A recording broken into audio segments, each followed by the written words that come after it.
Okay, let's unpack this. We're diving into a really fascinating set of sources today. They explore a rare moment, maybe pivotal, in international relations and what it might mean for, that vital geopolitical triangle, the U.S., India, and Pakistan. Indeed.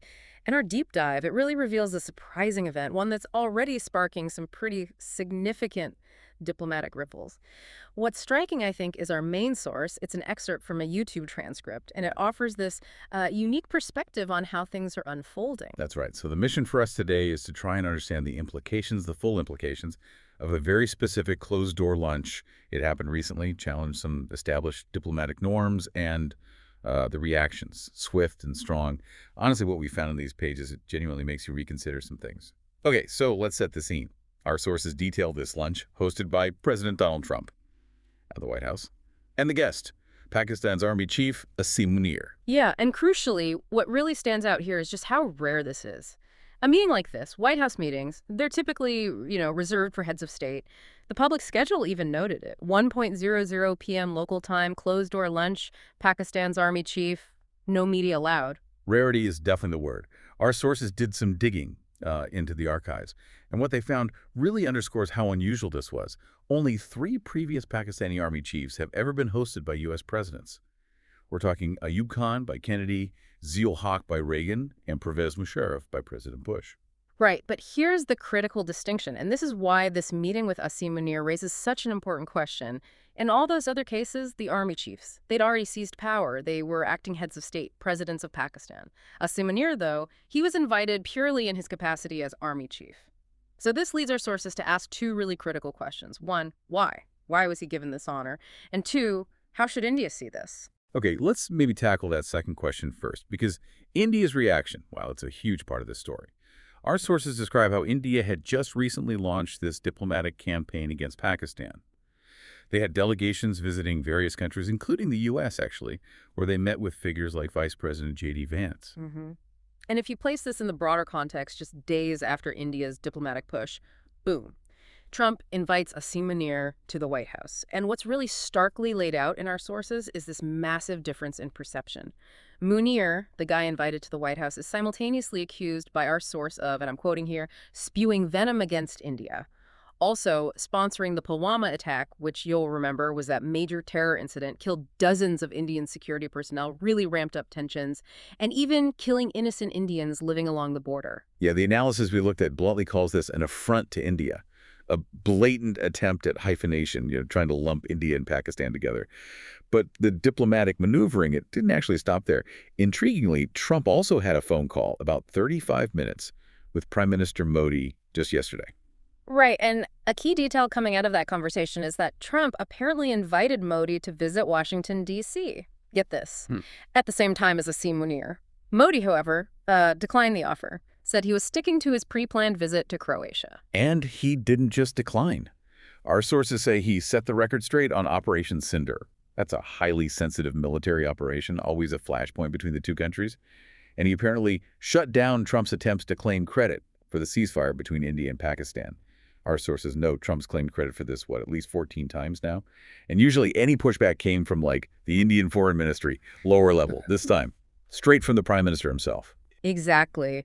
Modi specifically stated, apparently there were no trade talks during the ceasefire process, no mediation by the United States, and no leveraging of tariffs. He emphasized India would always oppose any mediation bid. And that statement itself is pretty rare. Normally, Indian readouts, they're short, very diplomatic. This one, described as long and specific.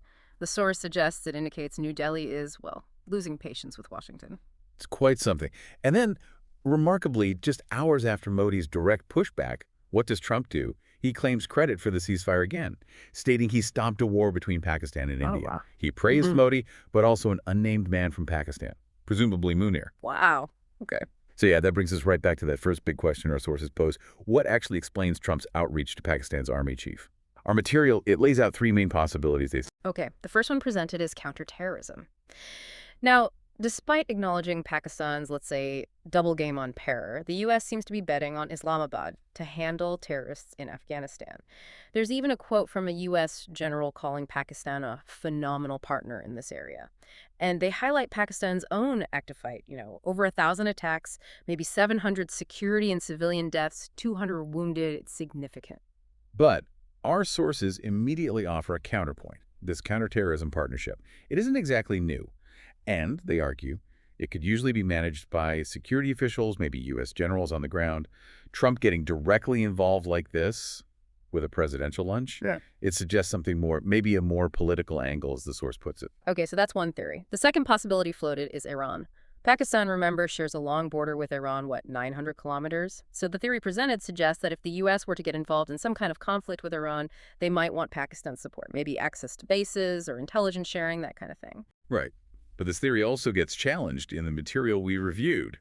It suggests the U.S. already has a pretty significant military presence in the region anyway, and most crucial Iranian targets. They're further west, away from the Pakistani border. Plus, our sources kind of doubt it would take a whole presidential lunch to convince Pakistan. They suggest Islamabad would likely agree to that sort of support anyway, if asked properly. Which brings us to the final possibility. And this one, our sources present as certainly possible. It's a business deal. Our material points out that the Trump family has apparently signed some kind of crypto agreement with Pakistan, and Islamabad, it seems, is hoping to ride the crypto wave. They even announced a Bitcoin reserve last month, which, the sources suggest fits a broader strategy maybe, embracing digital assets, perhaps looking for new financial leverage or investment routes. So the implication there, just reading between the lines as the analysis suggests, is that this lunch, well, it could be linked to that. Potentially even a kind of reward for handing out deals to the Trump family. It really does make you wonder about the different layers here, doesn't it? Diplomacy, personal interests, all potentially mixed up. Wow. Okay, this deep dive has really pulled back the curtain on a pretty complex moment in international diplomacy, from just the sheer unusualness of that meeting with Pakistan's army chief to India's really unprecedented direct pushback. And then all the speculation about the reasons behind it, counterterrorism, Iran, maybe even business dealings. Yeah, and if we connect this all back to the bigger picture, our sources kind of conclude that India really must take note. While it probably can't just abandon its ties with the U.S., the advice is it must be mindful of what Donald Trump brings to the table. And this observation that Trump, who is pretty critical of Pakistan in his last term, is now, cozying up to them, that really stands out as a key takeaway. The source suggests this is, quote, not the behavior of a reliable partner. That is a powerful thought to leave you with, isn't it? Given this fascinating shift in behavior we've just unpacked and these really intricate diplomatic maneuvers, what does this whole incident suggest to you about the future of international alliances and maybe the evolving nature of global power dynamics, especially when, personal interest might seem to intersect with geopolitical strategy? Definitely something to mull over until our next deep dive.